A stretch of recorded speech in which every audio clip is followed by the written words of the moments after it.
أسعد الله أوقاتكم مشاهدينا الكرام في كل مكان. أهلا بكم إلى حلقة جديدة من أضواء الأحداث والذي يأتيكم من قناة الحوار في لندن. وفي العناوين: مصر، الشعب يصوت للإسلاميين في الانتخابات.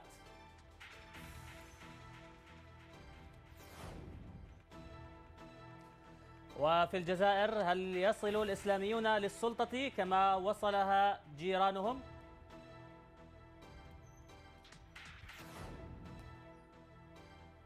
وفي إيران، تصعيد مفاجئ ضد بريطانيا وسفارتها.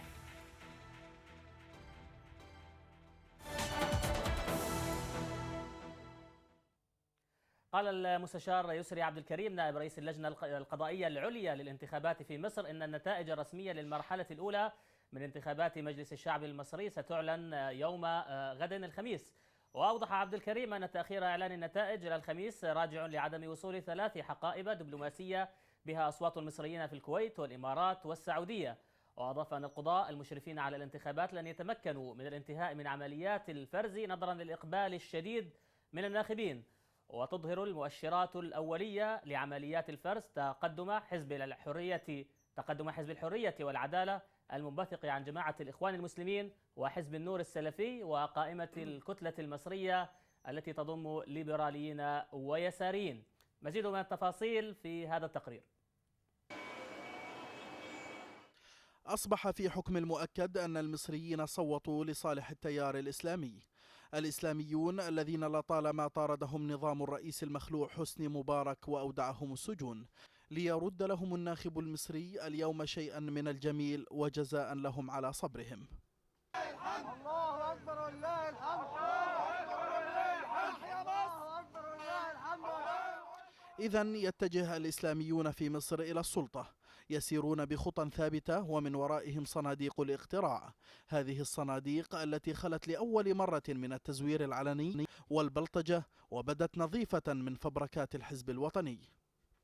النتائج الأولية للجولة الأولى من الانتخابات أظهرت تقدم مرشحي جماعة الإخوان المسلمين على منافسيهم، حيث حصد حزب الحرية والعدالة العدد الأعلى من الأصوات في 9 محافظات تضم في مجملها 17 مليون ناخب.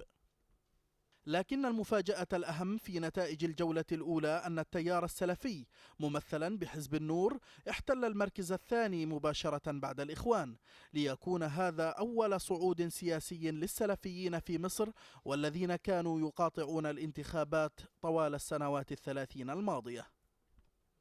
نتائج الجولة الأولى للانتخابات تؤكد وعي الناخب المصري، فقد منيت كافة الأحزاب المحسوبة على فلول الحزب الوطني بهزيمة كبيرة.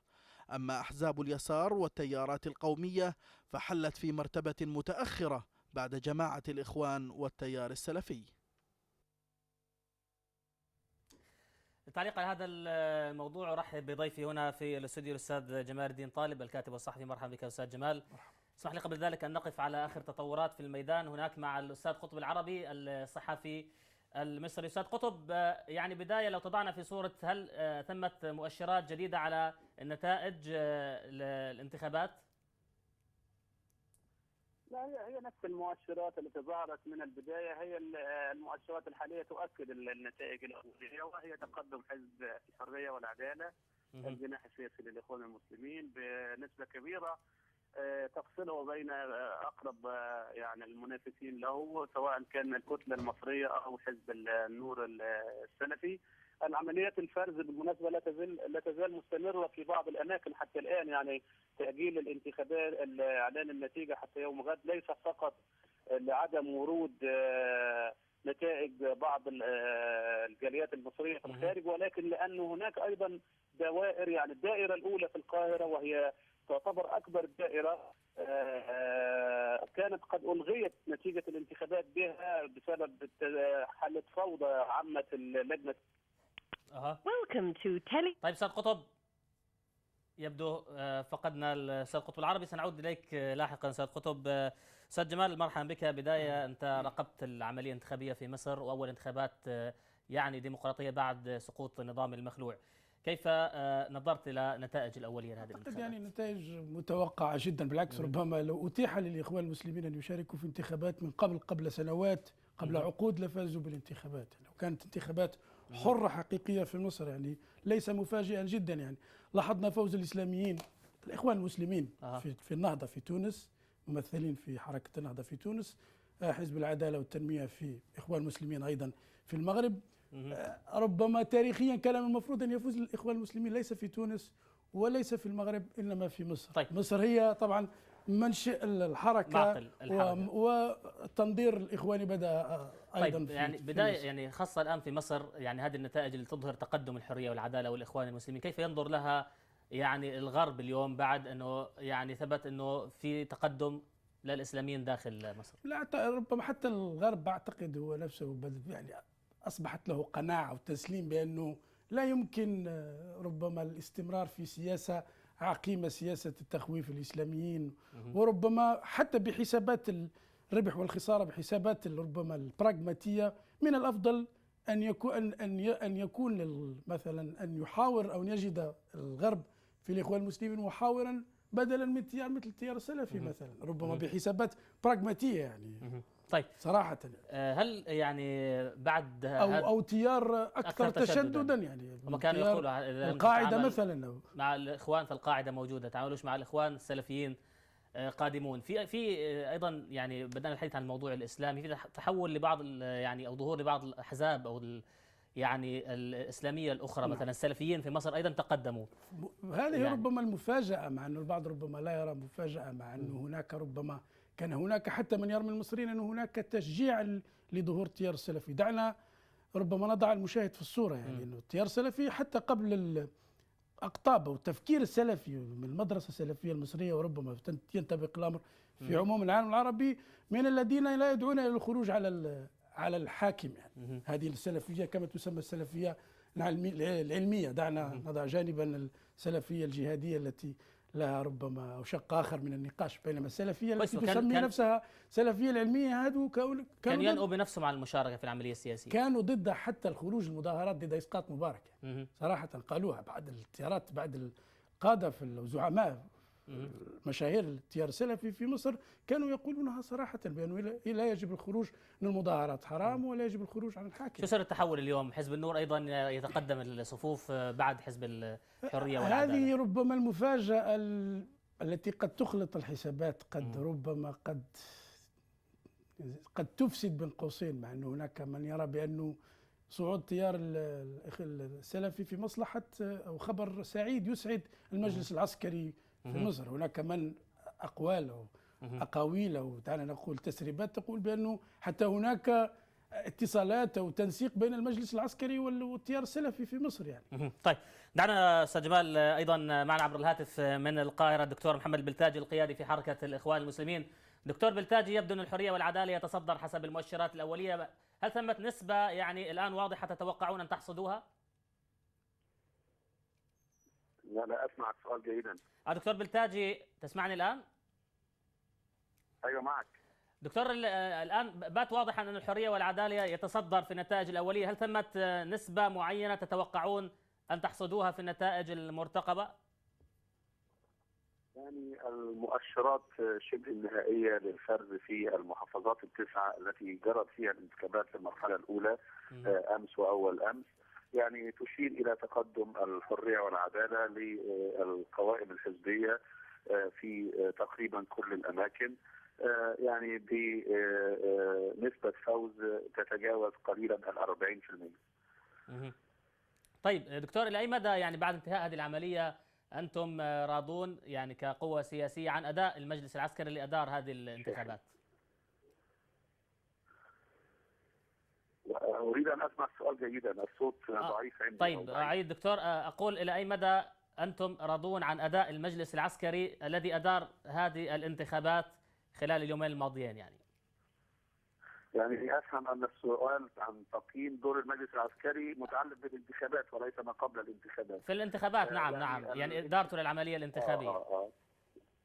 العملية الانتخابية يعني الشاهد والضامن الرئيسي فيها بعد الله سبحانه وتعالى هو هذه الملايين التي شاركت مشاركة واسعة وكانت تقف أمام اللجان طوال الساعات في طوابير امتدت لأكثر من كيلومتر من رجال ونساء وشباب وشيوخ وأصحاء ومرضى وعاجزين، لكن كانت حالة العطش إلى ممارسة ديمقراطية صحيحة هي يعني من خلال هذا الحشد الكبير هو المقيم الرئيسي أو المراقب الرئيسي لنزاهة وسلامة العملية الانتخابية. أظن أنه مع وجود أخطاء وتجاوزات ومخالفات فردية هنا أو هناك، لكن لا يوجد أي منهجية للتدخل في العملية الانتخابية وفق ما تابعنا ووفق ما تابعت الملايين أثناء وجودها ومشاركتها في عمليات التصويت. هناك أخطاء ومخالفات، هناك حالة ارتباك طبيعي، لأننا لأول مرة في مصر نمارس عملية انتخابية بشكل يعني كامل. كان الأجهزة الأمنية وأمن الدولة هم الذين يتحكمون في العملية الانتخابية. كانت الأعداد في السابق قليلة، لكن هذه الانتخابات لأول مرة في الحياة المصرية لا تشهد يعني حملات الاعتقال والمداهمات ليلة الانتخابات. طيب دكتور بلتاجي، يعني الناخبين من الوصول، لو تسمعني دكتور، البعض لا تشهد دكتور، البعض يقول انه من الباكر الحديث عن مؤشرات، لانه الحريه والعداله والاسلاميين يعني سيكتسحون الانتخابات، لانه هذه الدوائر اصلا الاخوان هم قويين في هذه الدوائر، وهذه ليست يعني مؤشرات حقيقيه حتى هذه اللحظه. يعني القضيه هذه هي اراده الشعب المصري فيما اختاره، ونحن نثق فيه وفي اختياره، ونرى بان يعني اعطائنا هذه الثقه هو مسؤوليه علينا، ونؤكد اننا سنبقى مع كل الشركاء في الوطن بما في ذلك الذين كانوا ينافسوننا في العمليه الانتخابيه. لن تكن بيننا وبينهم اي خصومه سوى يعني شراكه حقيقيه لبناء الوطن في المرحله القادمه. لكن فرحتنا اليوم ليست بفوز او بتحقيق نسبه فوز، بقدر ما هي أن العجلة بدأت تدور للأمام، وأننا استطعنا الدخول إلى أول مرحلة من مراحل بناء مؤسسات الوطن، وهي المرحلة الأولى من الانتخابات التشريعية، بعد أن كانت تهديدات كثيرة ومخاوف تقول أننا لن نستطيع الدخول في مرحلة البناء تخوفا من فوضى أمنية ومن بلطجة منظمة ومن إراقة دماء. الحمد لله تجاوزنا كل هذه المخاوف لصالح مصر قبل أن يكون فوزا لأي فريق. شكرا جزيلا لك دكتور محمد البلتاجي، القيادي في حركة الإخوان المسلمين من القاهرة. شكرا جزيلا لك. أعود لك أستاذ جمال. يعني المجلس العسكري يبدو أنه بدأ عمليا بخطوات نقل السلطة، هل ما زال هناك شكوك أنه ربما لن يستكمل هذه المسيرة؟ لكن السؤال الكبير يعني حتى لو فاز الإخوان المسلمون في الانتخابات وكانت لهم الأغلبية في مجلس الشعب، هل سيسمح لمجلس الشعب بتشكيل الحكومة؟ الآن المجلس العسكري استحضر من الأرشيف المصري رجل قديم في سيد كمال الجنزوري لتشكيل حكومة إنقاذ وطني. معناها أنه المجلس الشعب لن يخول، لن تكون له صلاحية. واحد القادة العسكريين في المجلس العسكري المصري قالها صراحة أنه النظام رئاسي في مصر ولن يخول، لن يسمح. ممدوح شاهين قال انه يعني ربما لن يشكل الحكومه، يعني قال بانه النظام رئاسي والبرلمان مجلس الشعب لن يشكل حكومه. يعني ما زالت ثمة شكوك هناك حول اداء العسكر، وهل هم جاهزين لتسليم السلطه حسب يعني هذا هو السؤال، هذا هو التحدي، ربما الامتحان. اعتقد ان الاخوان المسلمون تجاوزوا الان ربما عقبه حاجز، ولكن التحدي الكبير هل فعلا، او ربما الامتحان الاكبر الان في للسلطة الحاكمة الآن في المجلس العسكري وللإخوان المسلمين، وحتى للذين الآن لهم مرارات أيضا في دعنا لا ننسى أيضا، ويجب أن يؤخذوا في الاعتبار سواء أو أولا من الإخوان المسلمين الذين يتظاهرون في ميدان التحرير، الذين لهم مرارات، الذين يعتقدون بأنهم تجوزوا، بأن كلمتهم لم تسمع بالمضي في الانتخابات قبل أن ينقل المجلس العسكري السلطة للمدنيين. يعني التحدي السؤال الأكبر الآن ربما في اعتقادي يجب أن يقفز الإخوان المسلمون، وربما المشهد الأوضح في مصر هو مدى قدرة أو مدى السماح للمجلس المنتخب ديمقراطيا الممثل للشعب في تشكيل الحكومة. هذا هو التحدي الأكبر يعني. جيد. طيب دعني أعود إلى قطب العربي الصحفي من مصر. أستاذ قطب، كنت تحدثنا عن النتائج الأولية، أريد أن أسألك أيضا هل ثمت ردود فعل يعني أولية من قوى سياسية على النتائج الأولية اللي ظهرت؟ يعني ليست هناك ردود فعل